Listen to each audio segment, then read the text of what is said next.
5 détails qui plaisent aux femmes. Quels sont les détails qui plaisent vraiment aux femmes? Je ne vais pas ici vous parler d'abdos, de votre jolie montre, de votre collier, de vos belles dents, de vos cheveux propres, de votre barbe, de votre parfum, de belles chaussures, l'hygiène des mains, tout ça. J'en ai déjà parlé plus ou moins dans une précédente vidéo dans lesquelles je parlais des critères que les femmes regardent en premier chez les hommes. Là, je vais vraiment vous parler de 5 détails que vous pouvez glisser par exemple dans la conversation et qui vont les faire craquer. Premier détail, c'est glisser que vous êtes sportif. Ça marche hyper bien, même dans un profil Tinder, même dans un date, tu glisses que tu fais du sport. Les femmes adorent l'idée que les hommes font du sport. Même les femmes qui ne font pas de sport elles-mêmes, hein, elles veulent un mec qui fait du sport. Donc glisser, même si tu t'es allé nager la dernière fois le mois dernier, hein, tu glisses que tu fais la natation. Glisse que tu es sportif. Très important. 2. T'intéresser à elle.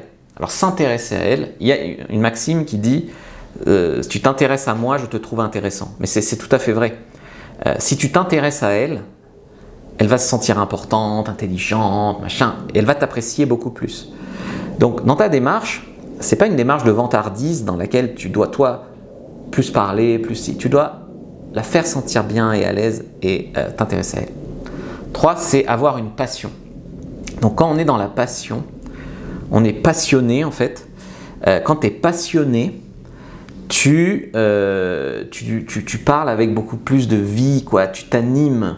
Un homme qui n'a pas de passion, qui n'a pas de lifestyle, qui s'emmerde, qui est chiant, c'est ennuyeux. Donc être passionné rend passionnant. Tu peux garder aussi cette maxime-là.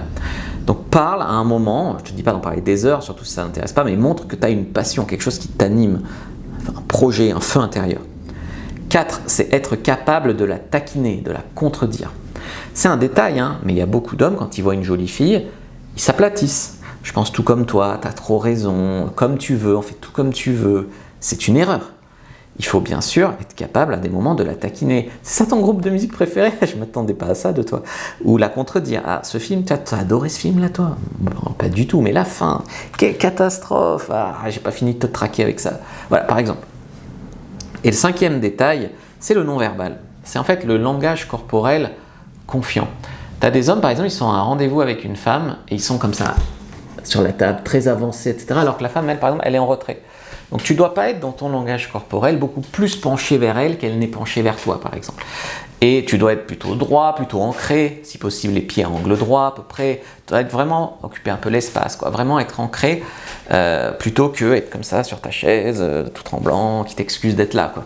Ça, c'est vraiment des détails, un homme qui s'assume, qui sont vraiment, vraiment importants. Si tu veux en savoir plus sur le non-verbal, clique sur le lien dans la description de la vidéo, commentaire épinglé sur YouTube, clique sur la bio sur TikTok, le lien dans la bio, et tu peux récupérer ta fiche sur le langage corporel de l'homme séduisant. Prends-la, elle est gratuite.